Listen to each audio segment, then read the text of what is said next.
I know immediately there are issues that we need to go back and look at with respect to our plans and how we're looking at things and the assumptions that we've made in our plans. Jane, I know some things that I want to talk to you about and how we've perceived things, human nature, how people will react, what they'll do. Some of the issues related to, we hear it constantly about, well, what if the event happens in the middle of winter? What's going to happen to the population, and are they going to leave? Well, clearly, there's examples of what folks are doing, and we need to adjust our assumptions and our planning to be more accurate. So you guys are dead on in helping us, I think, expand our knowledge, and I look forward to really learning more from that. So to close this out, again, as I said previously, this is an effort to open the doors a little wider, to understand different perspectives, in this case, what we've learned from New Zealand and our friends there, and how it applies here, and to help us maybe broaden that view of what steps we need to take. I think there's a tendency, and this is not purposely done, it's just I think the way people perceive things.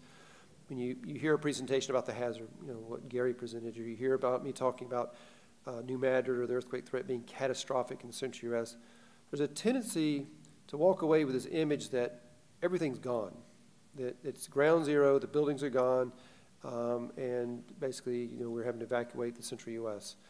The reality is, and what you saw in the presentations today, is that it's a mix of impacts. There will be areas more heavily impacted.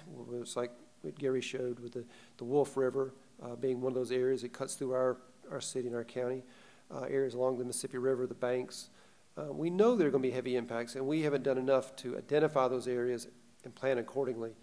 I think, the perception is different than what the reality is, and we've got to get to more of that in our planning and understanding, because if you walk away with the idea that it is ground zero, a logical person is going to throw their hands up and say, this is ridiculous. We can't address something this catastrophic. Well, we can, and we are doing that, as you heard from Jay Strussel and others.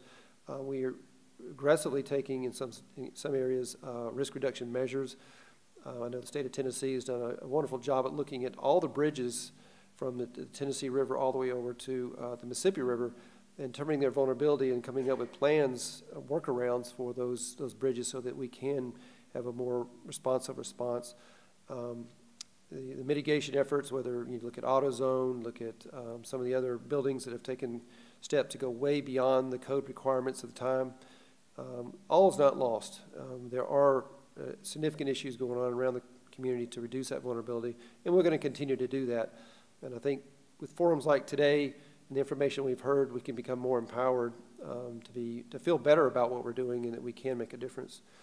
So let me close with this. First, I want to thank the organizations that were involved in this. It wasn't just CUSEC that put this together. There were many other organizations. The Center for Earthquake Research and Information, CERI, here on campus, tremendous asset that we have here, and continue to work with them.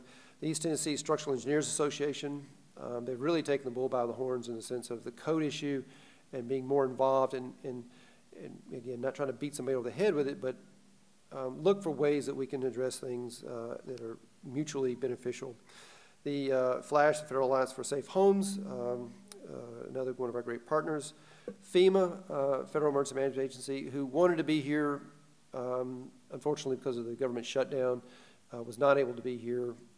They're a big component of what we do and related to risk reduction. The Institute for Business and Home Safety, or IBHS. Shelby County Office of Preparedness, I don't know if Bob's still here, but the director for the agency was here.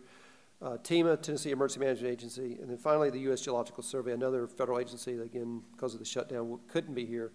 But we've picked up the pieces, the parts that they were involved with, and we're going to continue to move forward with the understanding of the survey. So, again, great partners. They're going to continue to be involved and help us not only in the Memphis-Shelby County area, but throughout the region as we address this hazard. We have a reception immediately following this, just some light snacks and the opportunity to talk to some of the speakers. The folks from New Zealand will be here for a short period of time. We've got to bug out of here in about 20 minutes for another meeting, but take advantage of that. Hopefully you've got more questions that we couldn't get to during the Q&A that you can have addressed during that. And then finally, if you parked in the parking garage and you have a ticket, if you go to leave, the ticket attendant, if you will tell them that you were at this forum, the earthquake forum, your parking is supposed to be free. So hopefully that it will be the case. So with that, thank you for coming. Thank you for your attendance, and look forward to talking with you out in the reception.